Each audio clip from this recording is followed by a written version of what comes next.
갈라디아서 4장. 이 말이 무슨 뜻인지 말씀드리겠습니다. 상속자가 미성년일 때는 종보다 나을 것이 없습니다. 그는 법적으로는 모든 유산의 주인이지만 아버지가 정해놓은 자유의 때까지는 가정교사나 유산관리인의 지배를 받아야 합니다. 우리도 마찬가지입니다. 우리도 어릴 때에는 유치한 교훈, 이 세상의 가정교사와 유산관리인에 둘러싸여 종처럼 명령을 받았습니다. 스스로 행동을 결정할 권한이 없었습니다. 그러나 정하신 때가 찾아 아버지 하나님은 자기 아들을 보내셔서 우리와 마찬가지로 여자에게서 태어나게 하시고 율법의 제약을 받게 하셨습니다. 그것은 율법에 사로잡힌 우리와 같은 사람들을 건지시기 위해서였습니다. 그 결과로 우리는 자유인이 되어 정당한 상속자의 권리를 누릴 수 있게 되었습니다. 이제 여러분은 하나님의 자녀로 완전히 입양되었다고 자신 있게 말할 수 있습니다.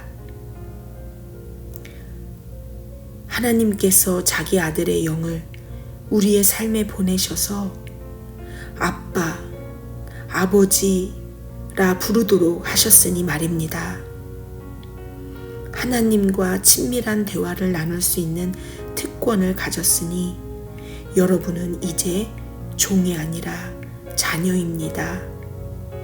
그리고 자녀이면 유산을 완전히 물려받을 수 있는 상속자이기도 합니다.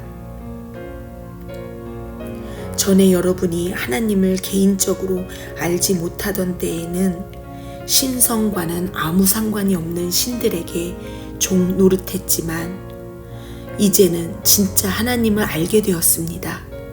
아니, 하나님께서 여러분을 알아주셨습니다. 그러니 어찌 다시 종이 호랑이들에게 굽실거릴 수 있겠습니까? 그런데도 여러분은 특정한 날과 절기와 해와 관련된 모든 전통과 금기와 미신을 두려워하며 꼼꼼히 지키더군요. 여러분과 함께 있으면서 기울인 나의 모든 수고가 연기처럼 사라질까 두려울 따름입니다. 사랑하는 친구 여러분, 내가 여러분과 함께 있을 때에 여러분의 입장에 서려고 노력했던 것처럼 여러분도 나의 입장에 서려고 노력해 주십시오. 그때 여러분은 참으로 다감하고 친절했습니다. 여러분은 개인적으로 나에게 함부로 하지 않았습니다. 여러분도 잘 알다시피 내가 여러분에게 메시지를 전하게 된 것은 내 육체가 병들었기 때문이었습니다. 육체가 병들어 여행을 계속할 수 없게 되었고 나는 여행을 멈추고 여러분과 함께 있지 않으면 안 되었습니다. 내가 여러분에게 메시지를 전하게 된 것은 바로 그 때문입니다. 아픈 손님을 맞이하는 것만큼 골치 아픈 일도 없을 것입니다. 그런데도 여러분은 하나님의 천사를 대하듯 나를 대했습니다. 여러분은 마치 예수께서 친히 여러분을 방문하시기라도 한 것처럼 나를 대하면서 예수를 대하듯 했습니다. 그런데 여러분은 그런 사실을 까마득히 잊었습니까? 그 당시 여러분이 느꼈던 그 만족은 다 어떻게 된 것입니까? 그때 여러분 가운데는 할 수만 있다면 내게 자기 눈을 빼주려고 한 이들도 있었습니다. 그 정도로 나를 생각한 여러분이었습니다. 그런데 이제는 내가 여러분에게 진리를 말했다고 해서 갑자기 여러분의 원수가 되었다는 말입니까? 도무지 믿기지 않습니다. 저 이단 교사들이 여러분에게 장광설을 늘어놓으면서 아첨을 떨고 있지만 그들은 더러운 동기에서 그렇게 하는 것입니다. 그들은 하나님께서 은혜로이 열어놓으신 자유의 세계를 보지 못하도록 여러분의 눈을 가려서 자신들을 중요 인물로 돋보이게 하고 여러분으로 하여금 자신들에게서 승인과 지도를 구하게 하려는 것입니다. 선을 열심히 행하는 것은 내가 여러분과 함께 있을 때뿐만 아니라 언제든지 좋은 일입니다. 내가 여러분과 함께 있을 때에는 나라는 사람과 내가 전한 메시지에 관심을 기울이더니 이제는 내가 여러분을 떠났다고 관심을 기울이지 않는 것인가요? 여러분은 내가 얼마나 절절한 심정인지 아십니까?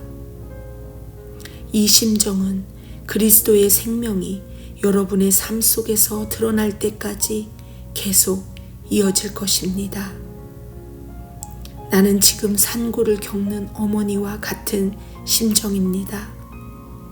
오, 여러분과 함께 있다면 좋겠습니다. 그렇다면 이렇게 좌절감에서 터져나온 냉담한 편지 형식의 글을 보내지 않아도 되었을 테니까요. 율법에 흠뻑 빠진 여러분, 내게 말해 보십시오. 여러분은 율법을 자세히 살펴보았습니까? 기억하겠지만 아브라함에게는 두 아들이 있었습니다. 하나는 여종의 아들이고 다른 하나는 자유인 여인의 아들입니다. 여종의 아들은 인간적인 묵인 아래 태어났고 자유인 여인의 아들은 하나님의 약속으로 태어났습니다. 이것은 지금 우리가 다루고 있는 주제를 잘 설명해 줍니다. 그 두 출생 방식은 하나님과 관계를 맺는 두 가지 방식을 가리킵니다. 그 중 하나는 아라비아의 시내산에서 생겨난 방식입니다. 그것은 지금도 예루살렘에서 계속되고 있는 것과 일치하는 삶, 곧 끊임없이 종을 만들어내는 종의 삶입니다. 바로 하갈의 방식입니다. 반면에 우리 눈에 보이지 않는 예루살렘, 곧 자유로운 예루살렘이 있는데 그 예루살렘이 바로 우리의 어머니입니다. 이는 다름 아닌 사라의 방식입니다. 이사야가 기록한 것을 기억해 보십시오. 즐거워하여라, 아이를 낳지 못하는 여인아. 환성을 올려라, 산고를 겪어보지 못한 여인아. 아이를 낳지 못하던 여인의 자녀가 선택받은 여인의 자녀보다 훨씬 많기 때문이다. 친구 여러분, 여러분은 이삭과 같은 약속의 자녀라는 것이 분명하지 않습니까? 하갈과 사라의 시대에는 부정한 묵인 아래 태어난 아이 이스마엘이 신실한 약속으로 성령의 능력으로 태어난 아이 이삭을 괴롭혔습니다. 여러분이 지금 예루살렘 출신의 이단자들에게 괴롭힘을 받는 것은 바로 그런 일의 되풀이라는 점이 분명하지 않습니까? 우리가 어찌해야 하는지 성경은 이렇게 말하고 있습니다. 여종과 그 아들을 내쫓아라. 종의 아들은 자유인 아들과 함께 상속을 받을 수 없기 때문이다. 그렇다면 분명하지 않습니까? 우리는 여종의 자녀가 아니라 자유인 여인의 자녀입니다.